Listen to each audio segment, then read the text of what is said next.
오늘 말씀은 잠언 23장 12절로 35절입니다. 요절은 12절입니다. 훈계에 착심하며 지식의 말씀에 귀를 기울이라. 말씀의 제목은 훈계에 착심하며입니다.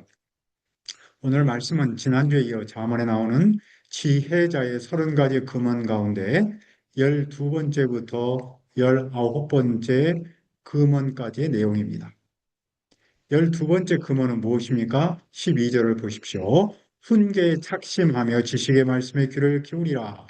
여기서 훈계는 단순한 구중이 아닙니다. 사람을 하나님 경외하도록 빚어가는 교훈과 훈련의 과정을 말합니다. 그리고 착심한다라는 말은 마음을 둔다라는 뜻입니다. 그러므로 훈계에 착심한다라는 말은 마음을 훈계에 두고 마음 전체를 교훈의 방향으로 향하게 한다는 의미입니다. 단순히 듣는 정도가 아니라 마음을 적극적으로 말씀 앞에 두는 거죠. 또 지식의 말씀은 단순한 정보나 지식이 아닙니다.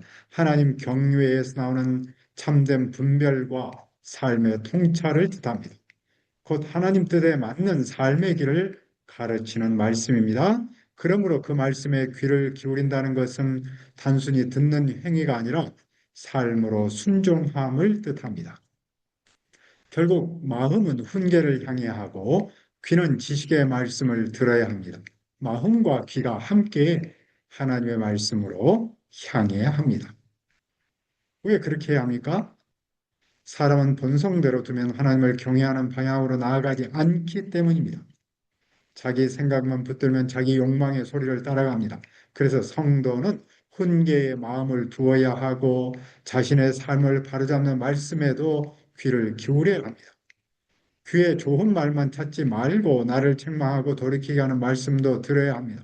그때 비로소 사람은 세상 지혜가 아니라 하나님을 경외하는 지혜의 사람으로 자랍니다. 13번째 금어는 무엇입니까? 13절입니다. 아이를 훈계하지 아니하라고 하지 말라. 재책으로 그를 때릴지라도 그가 죽지 아니하리라. 여기서 훈계 역시 단순한 구정이 아니라 아이를 하나님 경외하는 사람으로 빚어가는 훈련의 과정을 뜻합니다.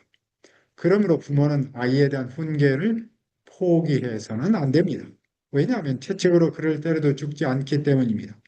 채찍은 단순한 폭력을 의미하는 것이 아니라 어리석음을 제어하고 삶의 방향을 자로잡는 교훈의 상징입니다. 잠언은 인간 안에 미련함이 본성적으로 자리하고 있다고 전제합니다. 그래서 훈계 없는 방임은 사랑이 아닙니다. 아이를 훈계하는 목적은 무엇입니까? 그의 영혼을 수월해서 구원하는 데 있습니다. 잠시의 아픔을 피하게 하는 것보다도 심판에서 구원하여 생명의 길로 가게 하는 것이 더 중요합니다. 육신의 불평보다 영혼의 멸망이 더 큰 문제이기 때문입니다. 14번째 금어는 무엇입니까? 아들의 마음이 지혜로우면 아버지의 마음도 즐겁습니다. 또한 아들의 입술이 정직을 말하면 아버지의 속이 유쾌합니다. 부모의 참된 기쁨은 자녀의 성공이나 조건만이 아니라 그 마음과 입술이 지혜와 정직 안에 살아가는 데 있습니다. 15번째 금어는 17절입니다. 내 마음으로 죄인의 행통을 부러워하지 말고 항상 여호와를 경외하라. 죄인의 형통은 하나님 없이도 잘 되는 것처럼 보이는 삶을 말합니다. 쉽게 돈을 벌고 자기 욕망대로 살며 세속적으로 자유롭고 성공한 것처럼 보이는 모습입니다. 많은 사람은 그런 삶을 부러워합니다. 그러나 아들은 그 형통을 부러워하지 말고 항상 여호와를 경외해야 합니다. 눈에 보이는 성공보다 하나님과의 관계를 더 중요하게 여겨야 합니다. 왜 그렇습니까? 죄인의 형통에는 장래와 소망이 없기 때문입니다. 겉으로는 화려해 보여도 사라집니다. 그러나 여호와를 경외하는 자에게는 장래가 있고 소망이 있습니다. 하나님을 경외하는 삶은 당장 화려해 보이지 않을 수 있지만 생명의 길로 이어집니다. 16번째 금어는 무엇입니까? 19절을 보십시오. 내 아들아, 너는 듣고 지혜를 얻어 내 마음을 바른 길로 인도할지니라. 여기서 중요한 단어는 마음이죠. 사람의 행동은 마음에서 나오고 삶의 방향 역시 마음이 이끄는 대로 흘러갑니다. 그런데 마음은 가만히 둔다고 해서 저절로 바른 길로 향하지 않습니다. 오히려 욕망과 유혹, 그리고 세상 형통 쪽으로 쉽게 기울어집니다. 그래서 말씀을 듣고 지혜를 얻어 마음을 바른 길로 인도해야 합니다. 그러면 그렇게 하기 위해 피해야 할 것은 무엇입니까? 술을 즐기는 자와 고기를 탐하는 자와 더불어 사귀지 말아야 합니다. 여기서 핵심은 단순히 음식 자체가 아니라 절제 없는 욕망의 삶입니다. 술 취하고 음식을 탐하는 사람과 사귀지 않아야 할 이유는 가난해지기 때문입니다. 또 잠자기를 즐겨하는 사람은 헤어진 옷을 입기 때문입니다. 17번째 금어는 무엇입니까? 아들은 자기를 낳은 아버지에게 청종해야 하며 늙은 어머니를 멸시하지 않아야 합니다. 청종한다는 말은 단순히 듣는 것이 아니라 순종하는 태도를 뜻합니다. 부모의 가치는 젊음이나 능력이 있지 않습니다. 나를 낳고 키움에 있습니다. 하나님은 부모를 공경하는 태도를 중요하게 여기십니다. 또 아들이 해야 할 일은 무엇입니까? 23절입니다. 진리를 사대에 팔지 말며 지혜와 훈계와 명철도 그리할지니라. 진리는 단순한 철학적 개념이 아니라 부모가 하나님 말씀 안에서 가르쳐준 교훈을 가리킵니다. 살아라는 말은 값이 들더라도 그것을 자기 것으로 삼으라는 뜻입니다.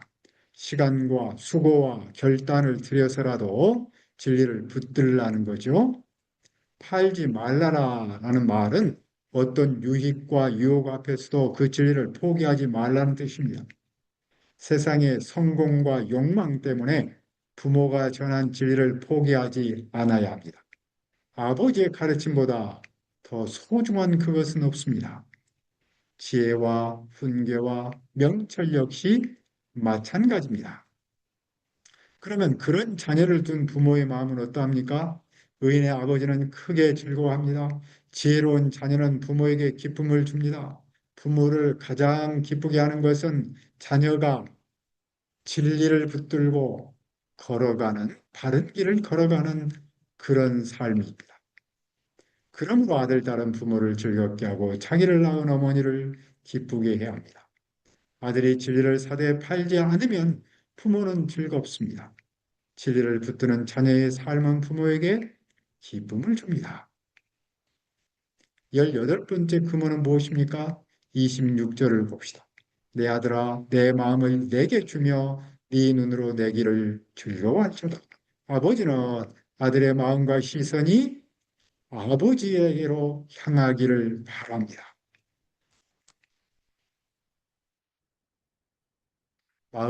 마음은 사람이 사랑하고 따르는 방향을 결정하고 눈은 사람이 무엇을 바라보며 살아가는지를 보여줍니다.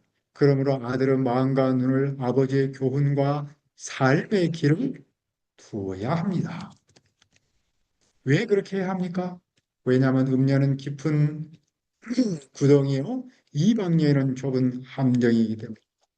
음녀와 이방 여인은 단순한 여인을 말하지 않습니다. 하나님을 떠난 욕망으로 사람을 끌어가는 유혹의 상징입니다. 깊은 구덩이와 좁은 함정은 한번 빠지면 쉽게 벗어나기 어렵다는 뜻입니다. 또 음녀는 강도처럼 숨어 기다리며 사람을 넘어뜨립니다. 그녀는 많은 사람을 하나님과 언약 공동체에 대한 충성에서 떠나게 만듭니다. 그러므로 아들은 마음과 눈을 욕망의 유혹이 아니라 지혜의 길에 두어야 합니다. 19번째 금어는 무엇입니까? 29절을 보십시오. 재앙이 누게 있느냐, 근심이 누게 있느냐, 분쟁이 누게 있느냐, 원망이 누게 있느냐, 까다로운 상처가 누게 있느냐, 붉은 눈이 누게 있느냐. 말씀은 누게 있느냐를 반복합니다. 듣는 사람이 스스로 답을 찾으며 그 심각성을 깨닫게 하려는 겁니다. 여기서 재앙은 삶이 무너지는 상태이고 근심은 내면의 불안과 고통입니다. 분쟁과 원망은 인간관계의 충돌과 다툼을 말합니다. 까닭없는 상처는 술 취함 가운데 생기는 무모함의 결과이며 붉은 눈은 술에 사로잡힌 사람의 외적인 모습입니다. 그러면 이런 증상은 누구에게 나타납니까? 30절은 술에 잠긴 자와 혼합한 술을 구하러 다니는 자에게 있다고 말합니다. 여기서 혼합한 술은 더 강한 쾌락과 자극을 위해서 향료나 꿀을 섞은 포도주를 가리킵니다. 즉 단순한 음주가 아니라 쾌락을 더 깊이 추구하는 상태라고 할 수 있겠죠. 그런 사람에게 재앙과 근심과 분쟁이 따라옵니다. 포도주는 붉은 잔에서 번쩍이며 순하게 내려갑니다. 술은 처음에는 매력적이고 달콤해 보입니다. 그러나 아들은 그것을 바라보지 말고 마시지도 않아야 합니다. 왜냐하면 그것이 마침내 뱀같이 물고 독사같이 쏘기 때문입니다. 처음에는 즐거움처럼 보여도 마지막에는 사람을 파괴하는 독입니다. 그러면 술에 취한 사람은 어떤 상태에 빠집니까? 눈에는 괴이한 것이 보입니다. 술에 취하면 환각 현상이 나타나죠. 또 마음에서는 심술궂은 말만 나옵니다. 그리고 술 취한 사람은 바다 가운데 누운 자, 돛대 위에 누운 자와 같습니다. 이 모습은 극도로 위험하고 불안전한 상태를 보여줍니다. 맨정신으로도 버티기 어려운 상황인데 술에 취해 있으니 더욱 위험합니다. 그럴 때도 술에 취한 사람은 어떻게 행동합니까? 35절을 보십시오.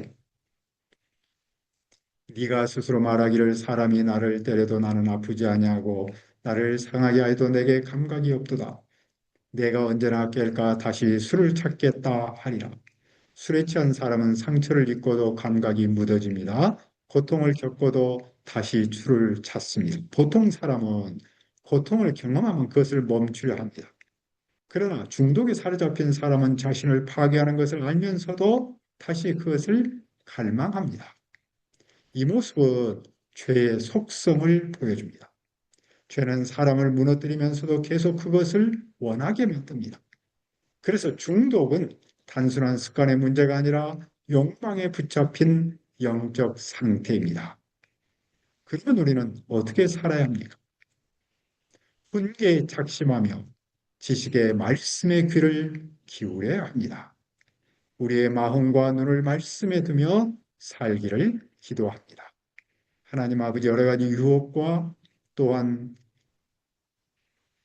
유혹이 많은 이 시대에 하나님의 말씀에 우리의 마음을 그 말씀에 귀를 기울이게 도와주옵소서.